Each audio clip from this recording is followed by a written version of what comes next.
I was there to pick him up for lunch, so I was waiting at the school outside when the incident happened. I went inside because he obviously didn't come out, and that's when I found out that he got stabbed twice. Cycling Center, you've been dispatched to Pigeon Lake for stations. I will work on an LZ. They're down for all other calls. We knew that we were going to be attending approximately a 16-year-old male who had been stabbed twice. One of the other comments was that the patient had lost a great deal of blood. It was described as losing, by the first responding RCMP officers on scene, as losing, half of his blood volume at the scene. So school's in lockdown. Student has been stabbed. There is serious bleeding. As soon as you hear those words, school, stabbing, your heart sinks. So my partner and I, of course, grabbed all of our medications that we would need.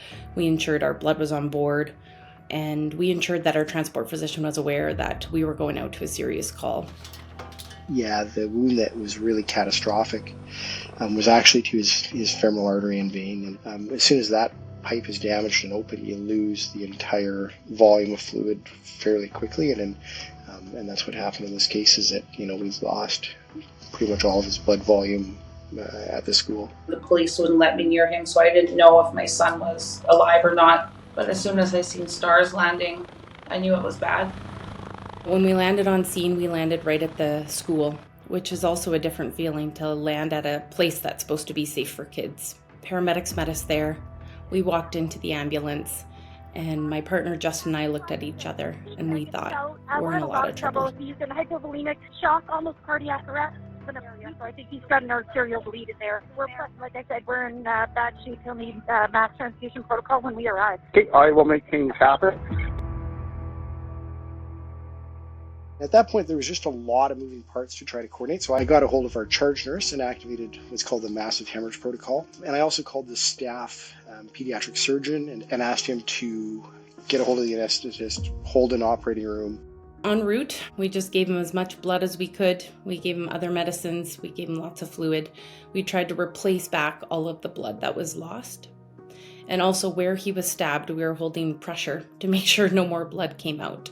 And I took thing of blood and I went up to the roof to meet the helicopter. Then as soon as they were skids down, I held pressure kind of against his aorta externally, and the nurses that were with me, we hung a couple more units of blood, and then we basically went straight downstairs, bypassed the emergency department altogether, because we knew that this was seconds between life and death, and we just needed to get into the operating room and to stop the bleeding. He ended up getting 39 units of blood in total during his resuscitation. When we got to the ICU, they told me he was very sick and that he might not make it.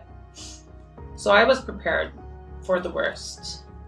In his coma, I didn't know if he can hear me or not, but I was talking to him and I told him, "Akame muk," don't give up, in my Cree language. I had already known that he might have brain damage by then, but I told him that in Cree, don't give up, and he nodded at me in his coma. Couldn't really see anything, but I don't know, for a couple seconds I could hear everything that was going around me, but I couldn't open my eyes or anything. Then I heard her come over to me and say that, "Don't give up, I love you, she won't be far." Next thing I remember, I woke up the next day and I seen her sitting there. It's a miracle that he survived that long with minimal blood and without any brain damage or organ failure. He's 100%. He was golfing 6 weeks after he got out of the stollery already. So Reyez and his mom came to visit us at the base. Seeing him in person, walking in with his mom, Justin and I, we just looked at each other and we had tears in our eyes, tears of joy.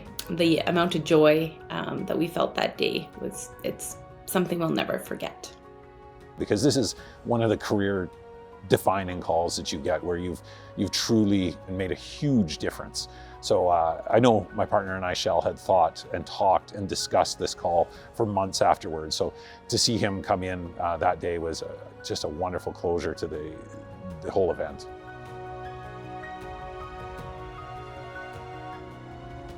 I always wondered why the Creator spared his life.